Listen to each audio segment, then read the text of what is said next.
Assalamualaikum warahmatullahi wabarakatuh.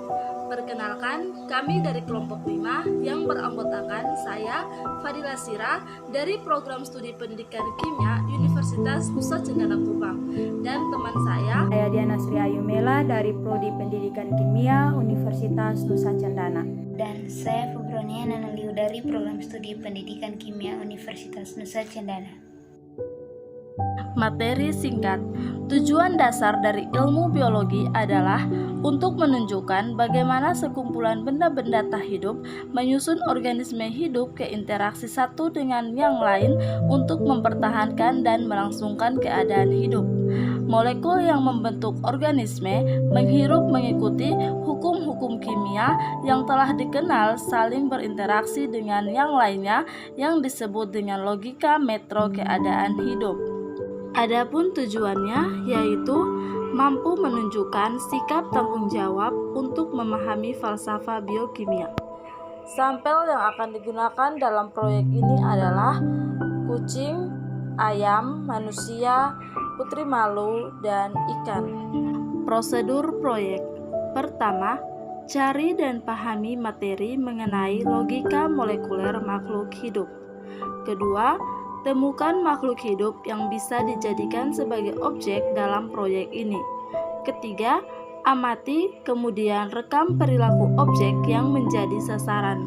Keempat, edit video yang telah didapat dengan semenarik mungkin. Makhluk hidup adalah suatu organisme yang memiliki kemampuan untuk bernafas, berpindah tempat, dan dapat mempertahankan dirinya dari segala macam perubahan lingkungan dan dapat juga berkembang biak demi melestarikan jenisnya.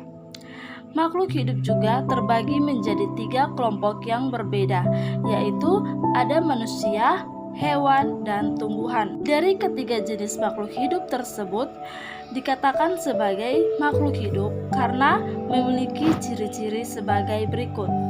Ciri yang pertama yaitu bernafas.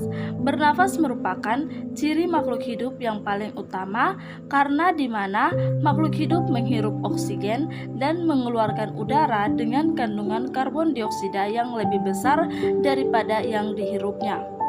Dalam dunia hewan, terdapat juga proses respirasi atau pernafasan menggunakan ingsan. Contohnya yaitu seperti pada ikan yang akan membuka mulut dan menutup ingsannya untuk menyerap oksigen. Sedangkan pada tumbuhan yaitu terdapat pori-pori stomata di daun dan lentisel di batang. Ciri yang kedua dari makhluk hidup adalah membutuhkan makanan dan minuman. Karena itu merupakan kebutuhan bagi makhluk hidup. Makanan memiliki fungsi sebagai sumber energi untuk pertumbuhan dan juga mengganti sel tubuh yang rusak. Sedangkan minuman memiliki fungsi sebagai zat pelarut dalam tubuh. Tentunya manusia, hewan, dan tumbuhan pula memiliki sumber dan makanan yang berbeda-beda, yang mana manusia dapat memakan semua hal yang dapat dimakan, sedangkan hewan memakan tumbuhan atau daging, dan tumbuhan yang dapat membuat makanannya sendiri dengan cara berfotosintesis. Ciri yang ketiga yaitu kemampuan dalam merasakan berbagai rangsangan sendiri. Stabilitas rangsangan ini dapat diperoleh dari bentuk yang beragam seperti sentuhan fisik. Makhluk hidup juga membutuhkan makanan untuk bisa mempertahankan hidupnya. Hampir semua makhluk hidup selalu memerlukan asupan energi dan juga nutrisi di dalam tubuhnya. Sama seperti pada hewan dan manusia, pada tumbuhan juga mengalami pertumbuhan dan perkembangan, di mana pertumbuhan adalah proses pertambahan ukuran yang bersifat kuantitatif dan irreversibel. Ciri yang keempat adalah bergerak. Pergerakan adalah suatu perpindahan dari semua ataupun sebagian posisi tubuh makhluk hidup yang terjadi oleh adanya sebuah rangsangan. Perpindahan semua bagian tubuh terjadi pada manusia dan hewan. Misalnya, manusia dapat berjalan, berlari, ikan dapat berenang, dan pada tumbuhan gerak hanya terjadi pada bagian tertentu saja.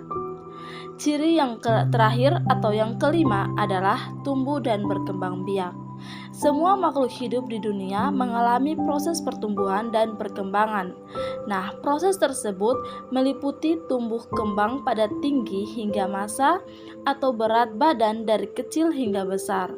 Pada manusia, makhluk hidup ini terlihat dari awal terbentuk janin di dalam kandungan hingga menjadi manusia dewasa. Sedangkan pada hewan terdapat spesies yang serupa dengan manusia juga, ada yang melalui proses bertelur, seperti yang sedang dilakukan oleh ayam tersebut. Pada proses ini dapat terlihat melalui tahapan pertumbuhan dari benih hingga pohon. Kesimpulannya adalah makhluk hidup merupakan makhluk yang memiliki ciri-ciri sebagai makhluk hidup, yaitu seperti bernafas, bergerak, tumbuh dan berkembang biak, memerlukan makanan dan minuman, serta peka terhadap rangsangan.